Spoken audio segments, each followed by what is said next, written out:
Hello everyone, it's Luke again, and welcome back to an Idiot's Challenge. So, last week I started off the monster culls. I took out the Great Gyros so many times that I've made all of the equipment, got a load of Zenny, and in theory I shouldn't have to kill one again, unless I really want to. But I need to continue my chain of extinction, so I'll be moving on to a new monster this week. I'm going to use all of those paralysis weapons that I got from the Great Gyros and take down Clifford, the great big Odogaron. So let's go through what I've been doing. Right.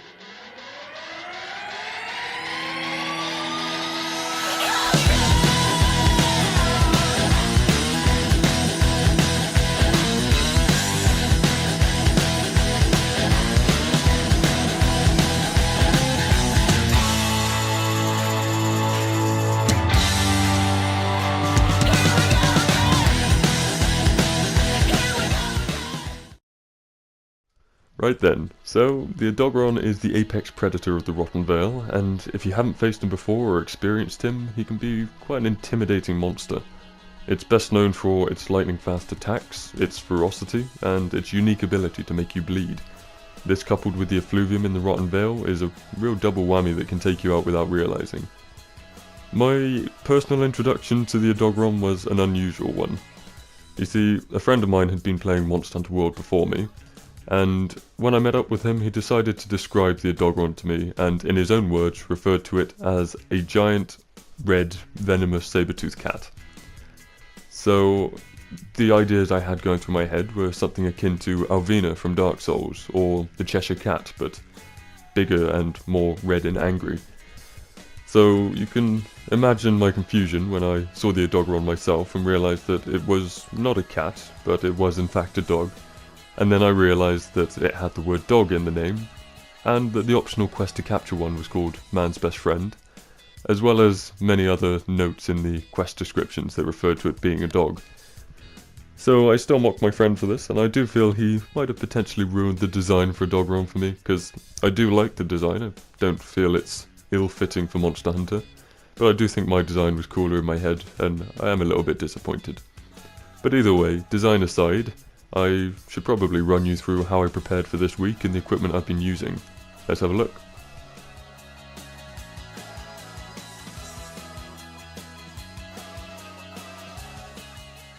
The plan I have in mind for how I want to choose a monster I'll be culling each week is based on the previous week and the equipment I've got.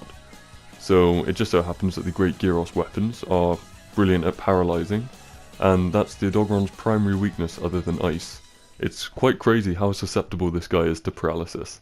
So coupling the Great Gyros weapons with Spencer having the Kitty of the Vale Rod and the Flashfly Cage, it basically means this very quick monster is brought to a standstill. And this is just a clever way of getting in as many hits as you can. Talking about weapons, much in the same way as with the Great Gyros, I've been taking every single weapon type against the Odogaron in order to see whether any are particularly bad or particularly good. I didn't clarify last time, but I probably should now. This is entirely subjective, so as much as I use every weapon, if I feel a weapon isn't truly effective, whereas you disagree, then please feel free to let me know in the comments if there's another way that maybe I've missed. But with any list like this, a lot of it is down to my preference as well. So I do judge things on whether they're effective, how easy they are to use, and how much fun they are. So with that, we should probably get into my choices. So in last place, I actually have a tie. I've decided to go for the Switch Axe in terms of melee weapons. And this is because it is a very powerful weapon, and I do enjoy using it. But the evasion just isn't quite there, and that's something you really do need when fighting an Odogaron. This also goes with the heavy bowgun, which it's tied with. It's a good weapon. I love using the bowgun against the Odogaron. But especially with the heavy bowgun, it's a lot better to put some distance between yourself and the target as the evasion is quite slow. This can be overcome, and I know it is possible to use spread shot effectively with a heavy bowgun, but at the same time, I feel if you are going to use a bowgun, light bowgun is a lot more effective and a lot more fun. And my number one position for weapons might surprise you. I've actually decided to go with the hunting horn. A lot of people think of this as a slow support weapon, but the amount of fun I had with it, and it's surprisingly effective as well, where you can just get the heavy end to land on the Odogaron's head as many times as possible, and especially with the paralysis element, I found that this was the quickest, most fun, and most effective way of taking down an Odogaron. So let me know how you feel about that. I apologise if I've upset anyone. And we'll move on to the armour I've been using.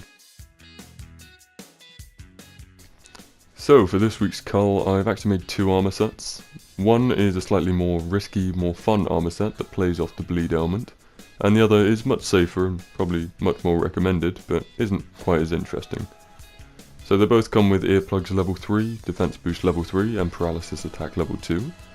But the first set comes with only bleed resistance level 2, and this means you can bleed, but you take less damage from it. So I've coupled this with resentment level 2 and resuscitate, which means whenever you are bleeding or you have red health, your evasion distance increases, your stamina consumption reduces, and you also do more damage. So for the safer armour set, I've bumped up bleeding resistance to level 3, and rather than having resentment and resuscitate, we've now got stamina surge level 2, evade window level 2, and evade extender level 1. So this means your stamina recovers quicker, and that means you can evade more often, and when you do, it's more effective. So this stops you from getting caught off guard by the Odogaron's quick attacks.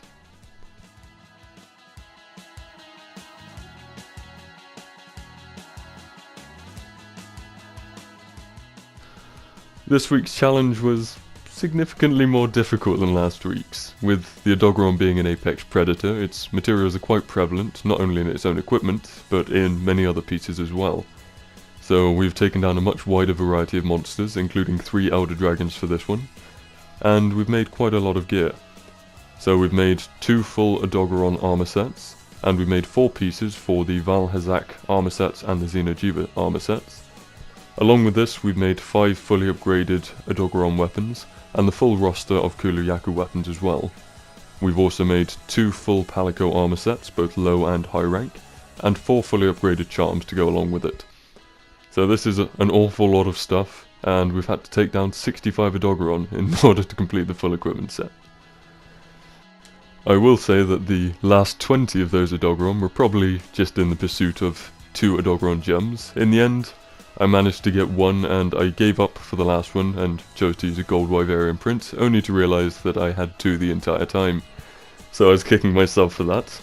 But yes, it's all been done, and now it's time to see if it was all worth it. So I'm going to sell everything that I've got, not only from the Odogaron, but additionally from some of the Gyros I killed along the way as well. So let's see how much money we've made. Starting off then, I had 159,000 Zenny, and by selling the additional great Gyros materials I got during this cull, and all of the Odogaron stuff, I have ended up with 1,153,000 Zenny. So if last week wasn't evidence enough, I definitely believe this might be a good method for making money. I'm enjoying it so far, and all of the materials I'm selling I know I won't need again. Unless they're required for something such as the Dante equipment that has come out this week, but that's another matter. And before I go and forget like I did last week, I do have the completion stats for the challenge so far. So considering I have missed a week, the numbers have jumped up quite rapidly. I'm now on 112 quests completed, I have 11 full armor sets, 37 top tier weapons, 12 fully upgraded charms, 39 full sets of Palico gear, and 39 trophies unlocked, including the shiny 1 million Zenny one I just got. So calculating that all together, I would put myself at 34.5% completion. So we've made a decent dent in it, things are going fairly well. And I'm looking forward even more so now to moving on to next week, picking a new monster to cull, and butchering it into oblivion. So, if you'll have me, I hope to see you there, and I hope you guys are enjoying it. Thanks very much for watching, and I'll catch you then.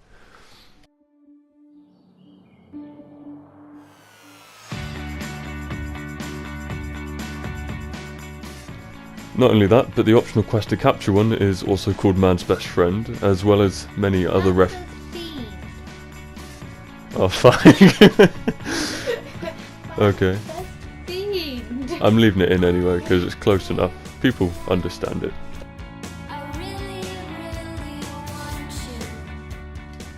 So, after this Ruby incident, you can imagine my surprise when I found out that the new Dante DLC equipment requires Odogaron materials.